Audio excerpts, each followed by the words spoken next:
it's not a worse job because as far as I go, there are good parts and bad parts to every job. Right? So this is the time once I worked for there's more than one thing I brought up in this place. I worked for a detective agency, and this to our great staff at Haley's. Our job was to pose as shoppers and customers and check on the employees to see how the service was and whether they were stealing or not. And we also had to shoplift as part of the job to see if we could get away with it. That was you? Oh my goodness. Yes, we had to change tags, stuff things. But one time I even had to check on a cafeteria I worked for before. I had to let my co-workers know. But then there's one time I could not see this. They wanted us to get this woman fired. And I said, no reason, no nothing.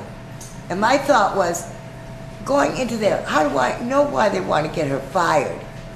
Is it because of a union thing? Or what? So, I go in, we're supposed to go in there when we shop and give her a hard time and get her to get mad. And then report it. And get her mad.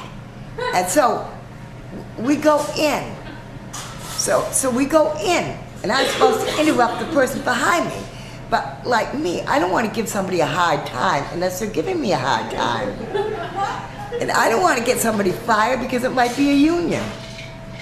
And when I did those jobs, I know there's personal prejudice and everything, and you don't know why they want somebody fired.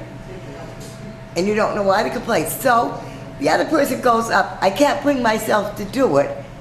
And she isn't rude to me, so we really couldn't get anything to get her fired. But I was lucky. I did catch one person stealing money, so I kept the job until and we even drove up to New Hampshire to shop in this town I used to live in.